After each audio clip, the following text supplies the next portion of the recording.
Bloomberg Audio Studios. Podcasts, radio, news. Carol Massar, along with Tim Stenovec, live here at Bloomberg headquarters in New York City. Well, 2026, as you know, off and running, follows 3 years of double-digit gains for the S&P 500, a total gain of around 80% over those 3 years. 3 years of back-to-back gains as well. That's the S&P. 3 years of back-to-back gains also for the NASDAQ 100, a total gain of about 130% there. And yet, even with the stock market gains in the U.S. in 2025 last year, measured against equities worldwide minus the U.S., stocks have risen around 30%, roughly double the S&P 500's gain. That's according to the MSCI's index.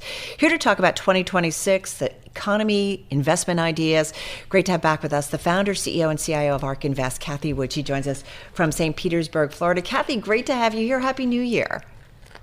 Happy New Year, Carol and Tim. Very happy to be here again. Well, it's great to have you here. And I want to start with what stocks did here in the U.S. really well last year. But if you look at global stocks, you could say that there was certainly some underperformance by the U.S. You've invested in a lot of U.S. names, but also a lot outside the U.S. And I think about Chinese companies, BYD, Baidu, Alibaba. Are you looking for more opportunities outside the U.S. at this point? And I wonder if you think it's time for maybe U.S. stocks to take a look? I think we're very focused on the deregulation, lower taxes, and what we believe will be lower inflation, much lower inflation, and lower interest rates in the U.S. And we think the combination of those is actually going to drive the returns on invested capital in the U.S. up relative to those in the rest of the world. And I think many people are underestimating, especially on the corporate tax side, that thanks to the new depreciation schedules, our effective corporate tax rate, not the statutory, but the effective, will drop to one of the lowest in the world at roughly 10%. Certainly near a record low for the U.S. So do you think, Cathie, that's not priced in yet to U.S. equities? Like, have investors not realized that, and therefore it's not priced in yet? You know, it's very interesting. Maybe a lot of your guests have been talking about the depreciation schedules, how massively they are going to encourage capital investment here in the United States. So we've never had full depreciation in year one of manufacturing facilities, full depreciation in the first year of service. That means corporations will get huge tax refunds that they will be able to reinvest into innovation, because we also equipment, domestic R&D, and software. Those three, full depreciation, first year of service, that has been legislated. Normally we get, a few years of this, this cut and that cut.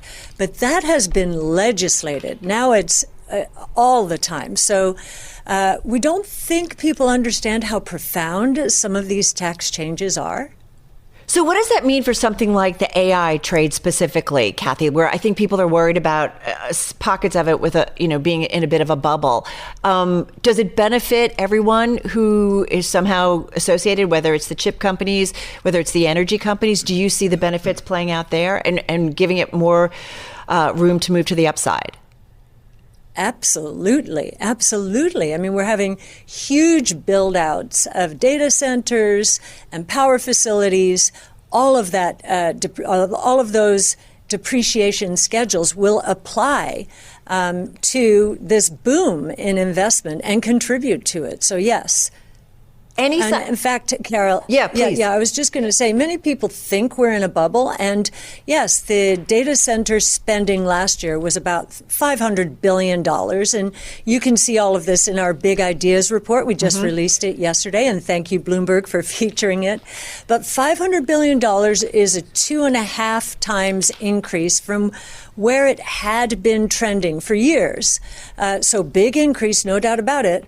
But we think that number needs to go to 1.4 trillion in the next 5 years to accommodate the AI boom that is now underway and is going to drive productivity gains incredibly. I want to get into that in just a moment. I'm really also piqued or interested in the healthcare aspect of it because I feel like there's a lot going on. Before we do so, we also have your 2026 outlook. And what's interesting is you note that this is an important economic historical moment. How so? Well, we're in a technology revolution. And many people thought that the internet was a technology revolution, and to some extent it was.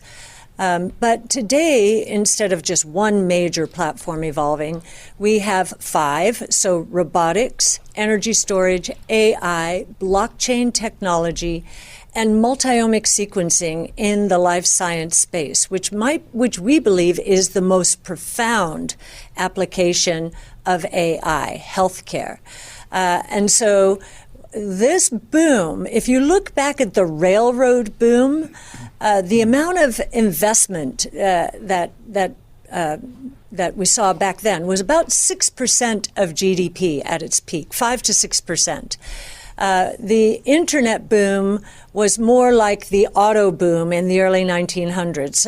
It was more in the 3 to 4% of GDP range.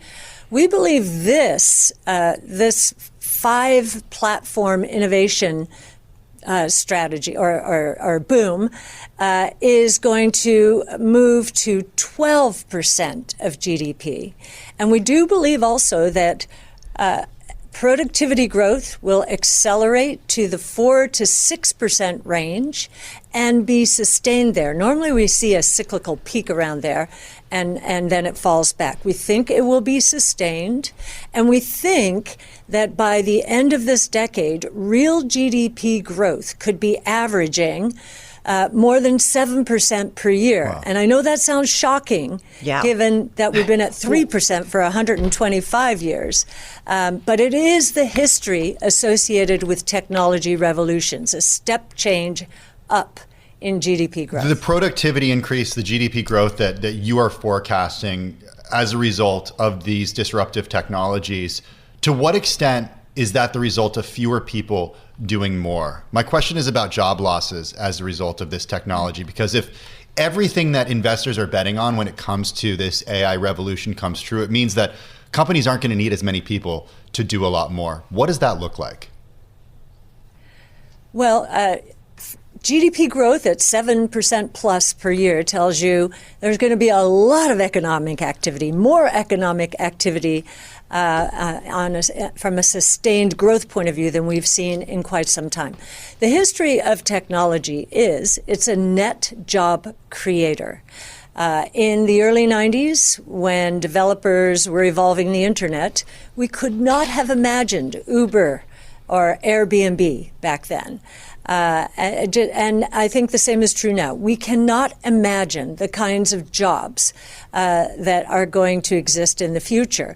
And the other thing that we're excited about from a job creation point of view is we're seeing new worlds being created. And by that I mean most of us think about Earth, but now we're moving into space. Even data centers, we think, Elon leading that charge, will start moving into space. And we won't have the not in my backyard and the bureaucracy associated with data centers.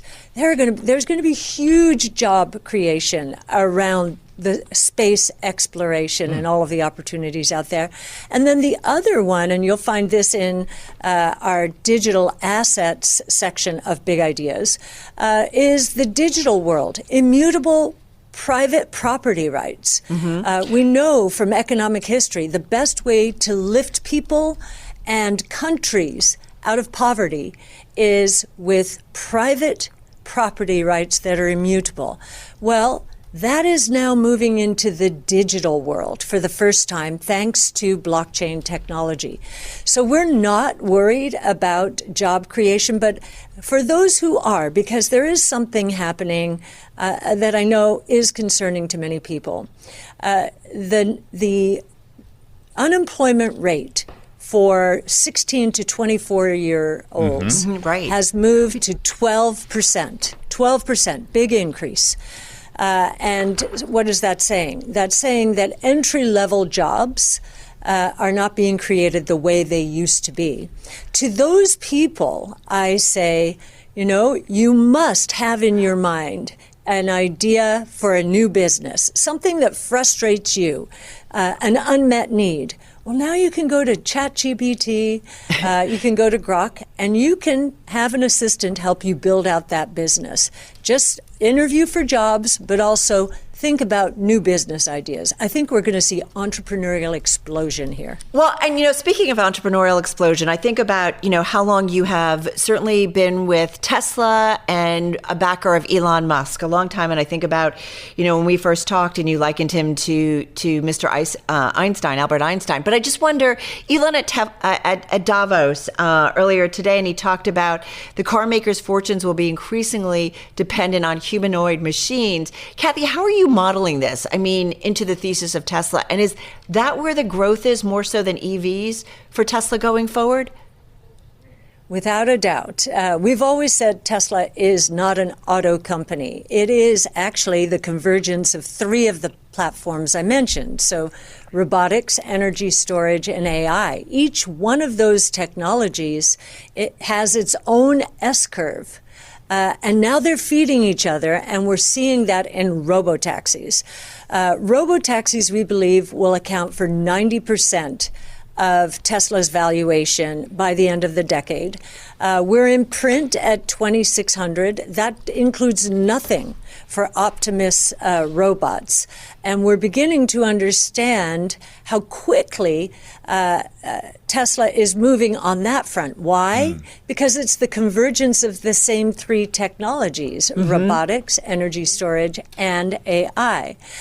So I think that price target, obviously, if Optimus is successful, and we believe it will be, we think that humanoid robots is evolving into a $26 trillion opportunity, half in the home, half in manufacturing plants.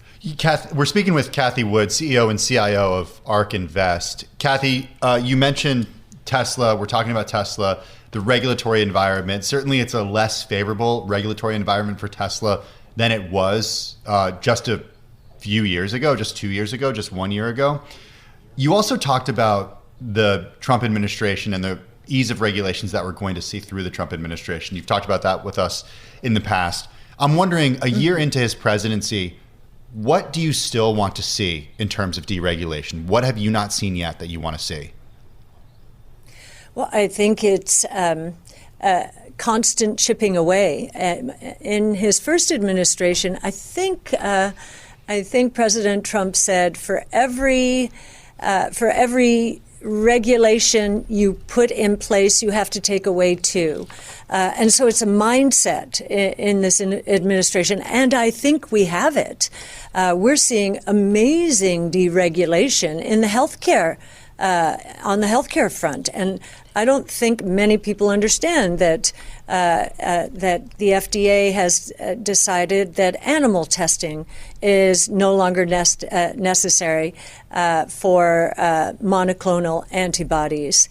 And I don't think they're as aware of how the FDA is harnessing AI itself and encouraging the companies it regulates to start using AI. So I think it's a mindset shift, and I think it is happening. I think the most profound deregulation is taking place in the energy realm, and that's not just oil and gas and so forth. It's nuclear. If we, in the 70s, had not started regulating nuclear the way we did and driving construction costs up, electricity prices today would be 40% lower than they are. And so we think as nuclear comes on stream, that it will serve to take some of the edge off of the increase to electricity prices that data centers are causing now. Hey, Cathie, just big broad in terms of, all of the different funds that you have and the exposure. I'm just curious where you're seeing flows in and out. We've done some reporting on this, and we know some of your funds certainly showing some interest among investors, but we also talked about earlier this week about some of the withdrawals from the ARC Innovation. What can you tell us specifically when it comes to flows and performance so far this year? What's working? What are investors interested in? Well, we have had, year to date, I think our ETFs have roughly $1 billion in inflows, heavily skewed to space exploration and defense for obvious reasons. And then autonomous technology and robotics. I think that autonomous taxis and drones, very big parts of that fund as well. And then our flagship strategy is also starting to inflow. It had been held down by the multi-omics theme. So this is what we used to call the genomic revolution. And it was a very difficult space, even though the innovation was taking place. The investment markets were not interested in it for a couple of reasons. One, lots of investment necessary, therefore not very high, if any, cash flows, and the cash cushions needed to be built up. We think they've done a lot in the last few years to become more efficient. And so we're beginning to see outperformance from that space as well, because now many people are beginning to understand we're seeing cures to disease. We're seeing early diagnosis thanks to AI and sequencing technologies. I want to pursue this further with you at a later date and some of the companies that are in that. Just 30 seconds, though. What's your best idea, you think, for 2026 at this point? And I know there's a lot in your research, but is there a best idea or narrative? Just quickly, if you could. Well, so the top three stocks in our flagship are Tesla. We think it has miles to go. We do take profits from time to time, but it could break out here in a big way as more and more analysts do their homework on robo-taxis. CRISPR Therapeutics has moved into the second position. That company is curing sickle cell disease and beta thalassemia and has its eyes set on not just rare diseases, but curing the bad cholesterol problem, especially for those who have hereditary issues in that realm. That could be an enormous market, and I don't think anyone is doing the modeling work there the way we are. I love it. All right. Hopefully we can check back with you as the year plays out. Cathie, thank you so much. Really appreciate it. Cathie Wood, of course, be well, former founder, CEO, of course, and CIO of ARK Invest, joining us.